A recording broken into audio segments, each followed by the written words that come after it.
Ladies and gentlemen, this sweet lady right here is one of my dearest friends. She will not brag on herself, so I will brag on her. This lady lived at Graceland for over 10 years, ladies and gentlemen. So,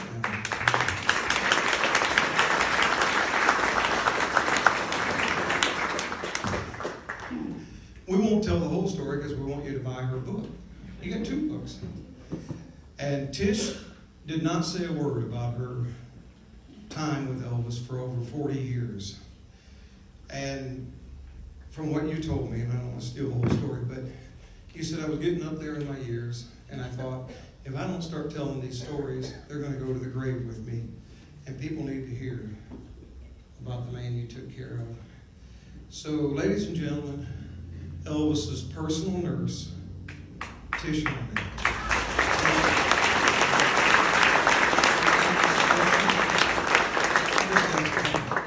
How was it that you became to even know Elvis? Well, he had got the Circle G Ranch, 6 horses, 6 trucks, 6 everything. And so he'd ridden horses all day. And he ended up with a sore butt. So he talked to his friend George Klein, and he said, I've got to see a doctor. I can't sit, I can't stand, I can't lay. He said, my ass is so sore I can't stand it. So George was dating the receptionist in our office. George called Barbara. Barbara made a poll in the clinic. Dr. Nick said, well, I'll be happy to see him, but I'll have to go after we close the clinic. And he did that. And several weeks later, Elvis had another issue. And Dr. Nick said, well, okay, I did you a favor before, but you're going to have to become an established patient in our clinic. So, of course, we closed the clinic down. I was the DON. We got ready, taking care of him. And now I'm about, 27, 28 then. And I was taking care of him in the room, and he was sitting in the chair in the corner, and looking down at his knees, and he was talking to me. And I just walked over to him, and I pulled him up by his chin. I said, Elvis, if you talk to me, you look at me. Everything went along fine. Then they were paging me to go to Dr. Nick's office, and I thought, uh-oh, I'm going to be fired. So anyway, I took my time getting over there, knocked on the door. I said, you paged me, sir? Yeah. That didn't sound like music. So I go in there, and he said, what'd you say to Elvis? So I told him. He said, he likes you. Now that was music to my ears. So that's how our relationship started. And that was in about 1967. Elvis bought a ranch just about 15 miles south of Memphis, or of Graceland. It was actually in Mississippi. We've been to the ranch several times. It's still there, called the Circle G Ranch. And so that would have been 67 or 68, right? 68, 1968. So now, again, I want them to buy the book because there's so many great stories in there. I love your books. But Elvis tried to get you to come on full time, and you wouldn't do it. So what did he do? Well, Elvis had a song, My Way. Well, guess what? It was very accurate.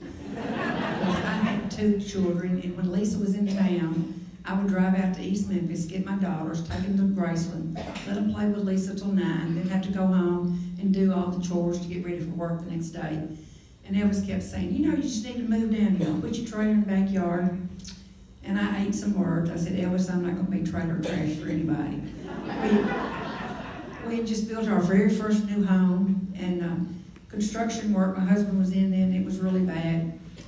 So Elvis goes behind my back, and he talks to my husband, and he hires my husband. He'd formerly been a police officer. And so I come home, and my husband says, baby, I got something to tell you. I got a job today. Boy, my eyes lit up then. And he said, but I'm going to have to do a little traveling. I'm thinking, well, that won't be too bad. And then he says, but we're going to have to move. I said, I am not moving. We just built this house. No.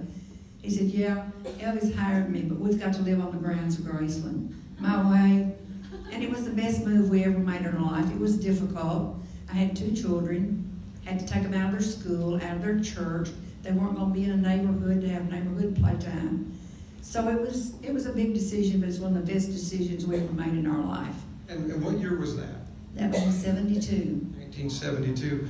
And you lived in that trailer on the grounds of Graceland behind the mansion. I've seen your trailer because it's still there to this day. It still sits at Graceland on the back corner lot. But how long did you live there? We lived there until August of 83. Wow, 1983.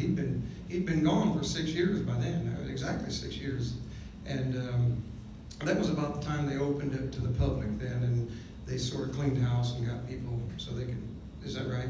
Well, no, my husband just decided, he was going to do something else, and construction had picked back up, so he went back into doing commercial real estate.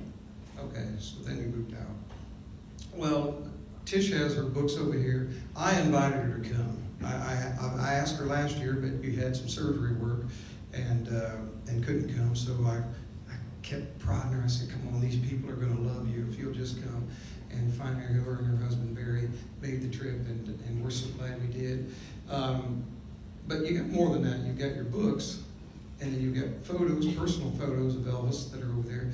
But the cool thing is the guy that made Elvis's jewelry, all of the jewelry, and Elvis had hundreds and probably thousands of pieces of jewelry, is a guy by the name of Lowell Hayes. Lowell's still alive today. He lives in Memphis, and you and Lowell are great friends. Is that right? Been friends since 1968. 1968. So Elvis would call Lowell up, and Lowell would bring a case over and open it up, and Elvis would say, I want this piece, I want this piece. And then Elvis sometimes would doodle things and go, Lowell, I'd like to have you make this for me, because he always wanted to give it to somebody else, is the way he was. So on your finger, tell him the story. Okay, so I went up to Graceland one evening, and you know what doodling is. So Elvis was doodling, and I said, what are you trying to make? I mean, it was just scratchy. Do you like diamonds? Do you like rubies? Do you like emeralds? Do you like sapphires? I said, well, what woman doesn't like all the above? And that was the end of the story. And I don't know, about a month after that, he called me down there one day, and he gave me my doodle, I call it my doodle ring. And he said, now Lowell, I don't want another one made like this. My nickname was Tashina. He said, I don't want another one made like this. I've designed it for her, it's hers, and nobody else is to get one. I'll add another little cute story to this. Felton Jarvis was his record producer. He was a very dear friend of ours, a lovely man. So we'd gone out to dinner one night, and he saw my ring. He says, oh my God, Tish, where'd you get that? So I told him the story. He says, I got to get Mary one for Christmas. I said, well, Elvis said another one couldn't be made. Well, the next time in town, I'm going to come out and I'm going to talk to him. So I got home from work. He was at the trailer talking to my husband, and he said, let's go talk to Elvis. So we go down there, walked up there, and he chitty-chatted a few minutes, and he just kept standing there. I said, thought you was going to ask him something. Mr. Bossman, you know that ring you had made for Tisha? I need to get Mary one of those made. So he did let him have one made for Mary. So there's two of them. Hold that ring up. That's the doodle ring right there, ladies and gentlemen. Elvis had special name for it. But Elvis also gave you this TLC, Tender Loving Care. That's what he gave to the ladies. He gave the guys TCB, and he gave the ladies the TLC, and Elvis put that around your neck. He put it around every woman's neck that he gave one to. He was just the most generous, loving, kind, caring person. There's not enough adjectives, in my opinion, to describe the man.